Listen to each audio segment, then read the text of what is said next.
welcome back to the channel.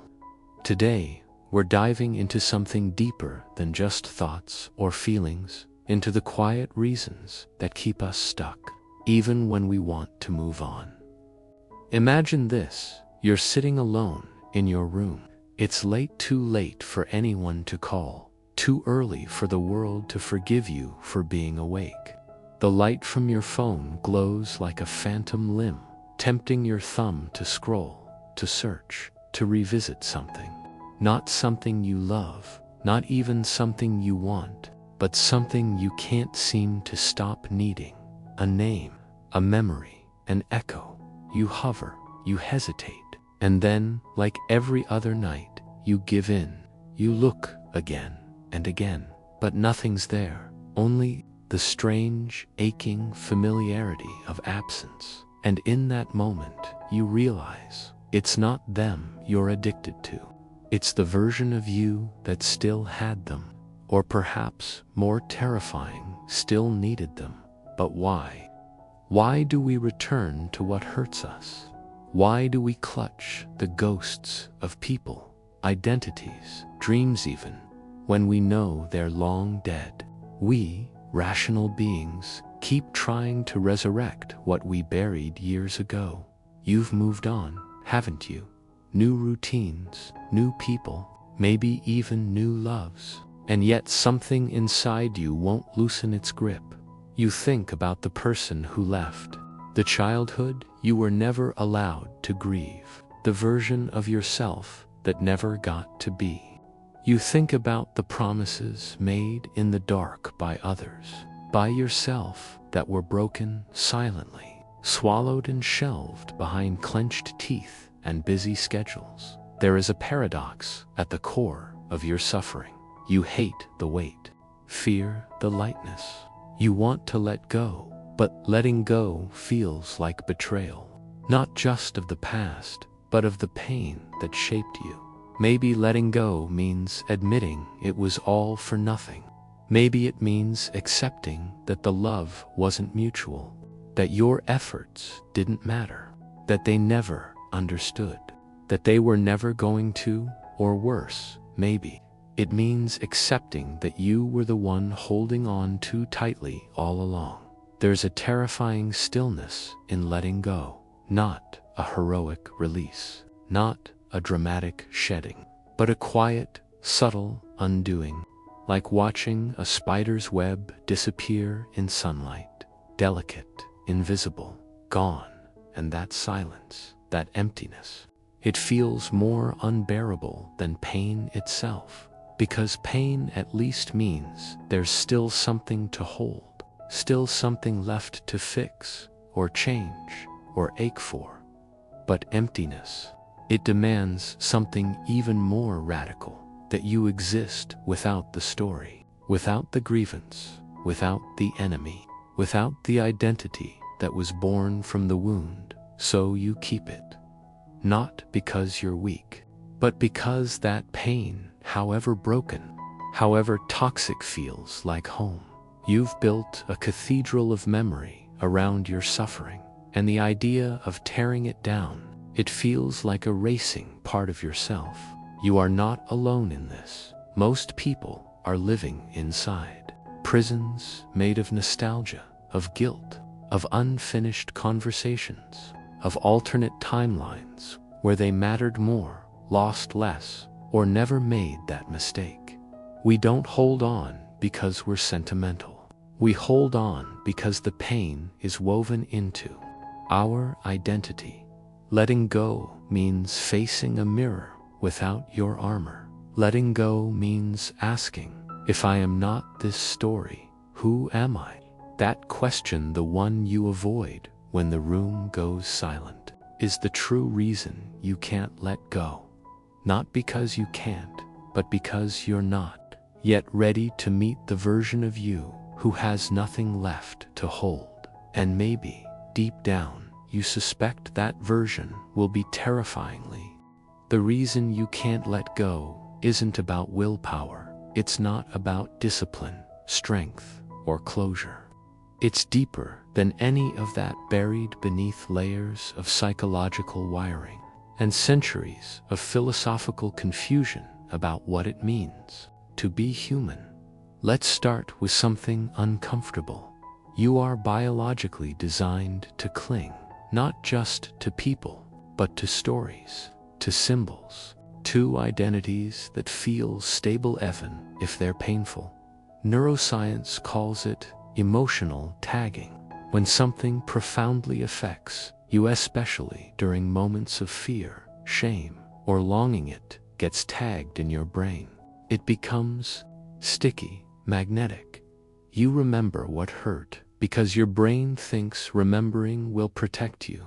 Pain is prioritized. Regret is rehearsed. Loss becomes a loop. But this isn't a flaw in your design. It's survival. The child who remembers that fire is hot survives. The teenager who learns betrayal hurts stays alert. The adult who got humiliated at their first job never forgets how to stay small and safe. Letting go, from your brain's perspective, is risky. Because what if that memory held something vital? What if forgetting means repeating the pain? What if the wound, as Carl Jung once suggested, is the place where your soul entered, where your self was forged? This is where psychology meets myth. Carl Jung described this process as individuation, the long, painful journey of becoming who you truly are. But individuation requires something terrifying, that you break away from your inherited self-image, the persona you show the world, and confront your shadow.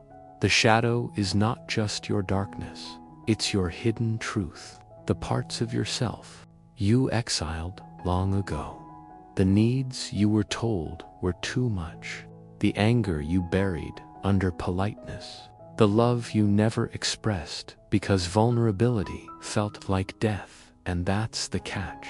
The very thing you can't let go of may be the door to who you really are. The ex you can't forget, the dream that haunts you, the shame that won't leave your chest. These aren't just memories, they're maps, not to return to the past, but to recover the piece of you that froze there. Arthur Schopenhauer once wrote, "Mostly it is loss which teaches us about the worth of things, but we rarely stop to question which things we've overvalued. We assume our grief proves something external was valuable, but sometimes grief simply reveals how lost we are without that part of ourselves we projected onto the other." Letting go doesn't hurt because we miss them. Letting go hurts because we miss the version of ourselves that once felt alive, seen, wanted. In this way, the wound becomes sacred, but sacred wounds come with a cost. They create illusions. Friedrich Nietzsche, in his relentless unmasking of human motives, warned us about the danger of resentment, a toxic form of moral superiority we build when we feel powerless. We become addicted to the story of how we were wronged, abandoned, overlooked. Why? Because it gives us identity. It tells us who we are. And more importantly, it tells us who we are not. But that story, that illusion, becomes a prison. You are not the abandoned one. You are not the victim. You are not the betrayed. You are something far more terrifying, a self in flux. And this is where Sartre's existentialism becomes painfully relevant. Sartre believed that human beings are condemned to be free, that we are burdened by the radical responsibility of defining our own essence. But defining yourself requires choice, and choice requires letting go. Letting go of the old self, the old grievance, the safety of certainty. To let go is not to forget. It's to stop using the past as proof of who you are. But who are you without that proof? Are you lovable without being needed? Are you valuable without your suffering? Are you enough if no one is watching? These are the questions your unconscious avoids at all costs, because they point to a terrifying truth. You are already free, but that freedom feels like death. Viktor Frankl, a man who endured Auschwitz and still found meaning in suffering, once said, "When we are no longer able to change a situation, we are challenged to change ourselves." But how do you change yourself if you don't even know who you are beyond the ache? The answer, unsettling as it is, lies in silence. Not external silence, but internal stillness, a kind of radical pause, where nothing is being chased, justified, or remembered. A moment where your identity isn't based on what you've lost or what you're owed, but on what you choose to become. And here lies the root of the problem. You don't fear letting go.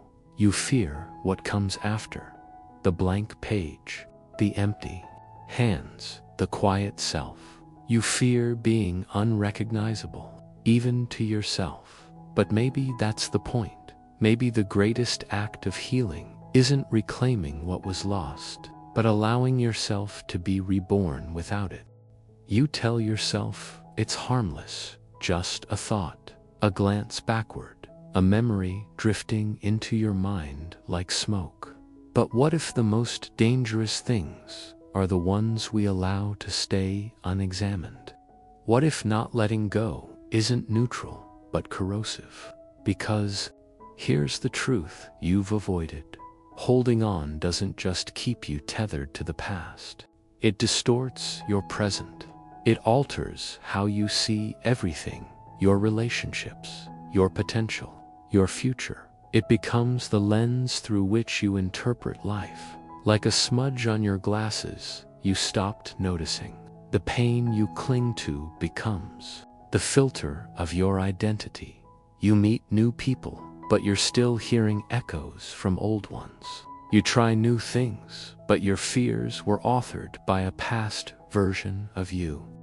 You enter new spaces, but carry the same weight into every room. You become a character in a script you didn't mean to keep performing. This isn't theoretical. Your brain literally reinforces what you hold on to.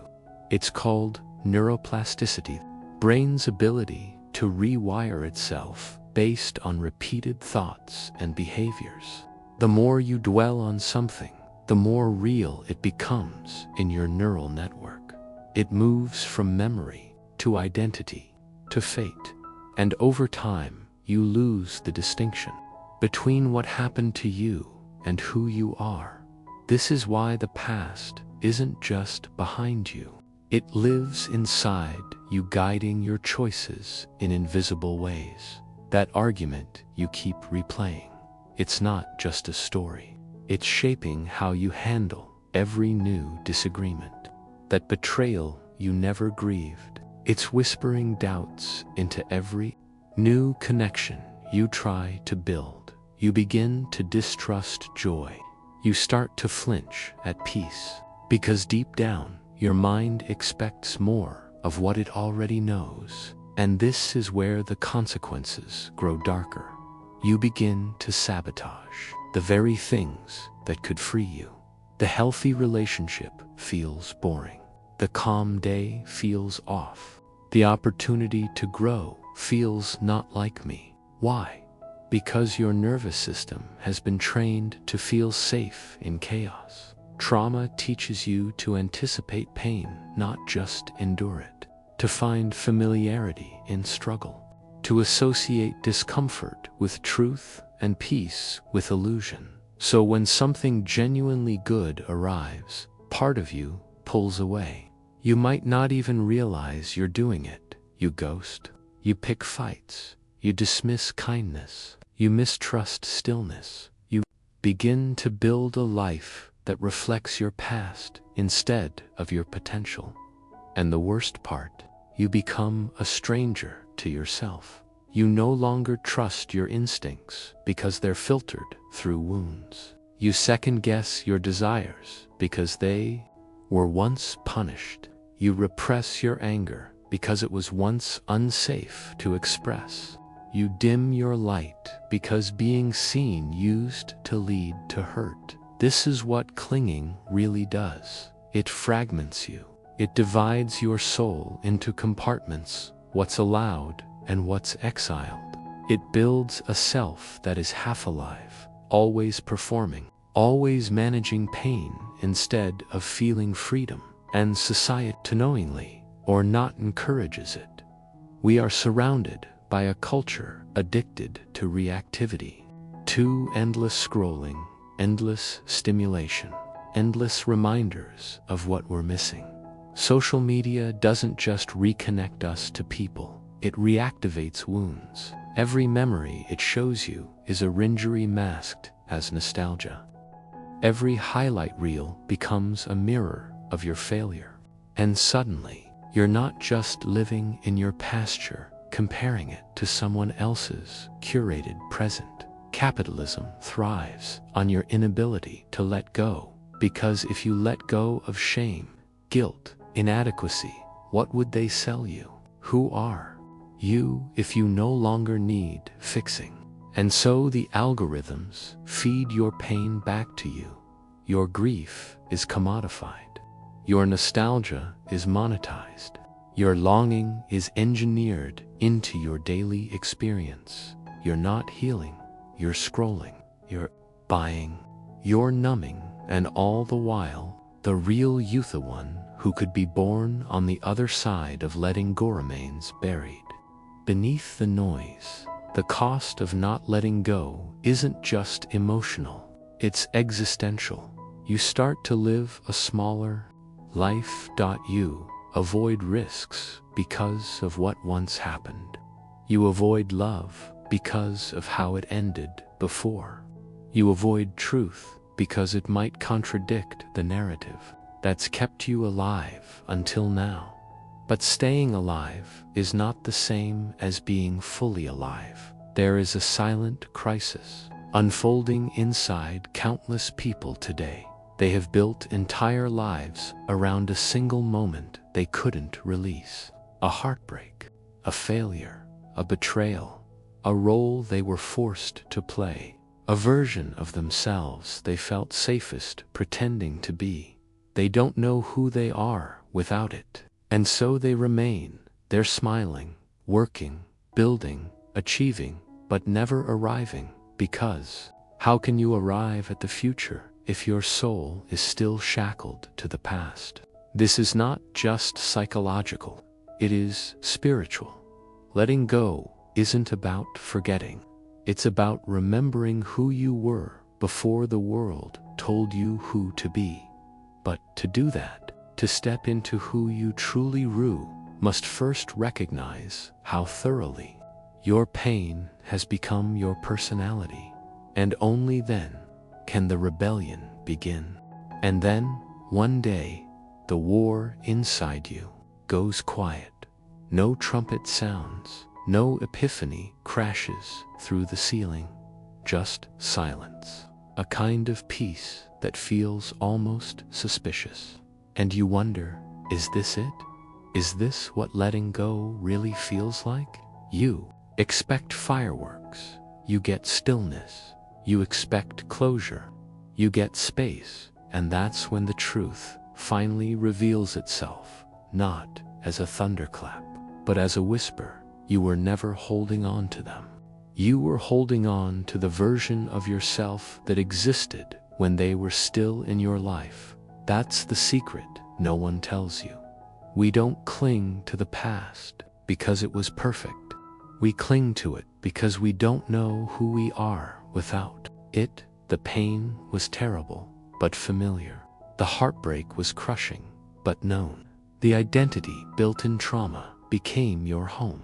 And now you're standing in the unknown, barefoot, trembling, asking, who am I, now that I'm no longer broken in that particular way? Here's the final paradox. Letting go doesn't mean losing them. It means releasing who you thought you had to be because of them. We hold on to the betrayal because we think it defines how much we loved. We hold on to the regret because we think it proves we had a heart. We hold on to the story because rewriting it would mean admitting that we stayed too long, gave too much, or lost ourselves in the name of survival. But here's what's more courageous than holding on: grieving the self that will never be born because you finally chose to grow. Imagine this: a tree doesn't cling to its dead branches to prove the winter was hard. It lets them fall because something unseen is already beginning beneath the bark. So too, must you allow parts of yourself to fall, identities forged in pain, masks designed to earn love, walls that kept you safe but also kept you small. And as they fall, you'll feel naked, exposed, unformed. That's where rebirth begins. Not with clarity, but with surrender. You will not get an answer for every scar.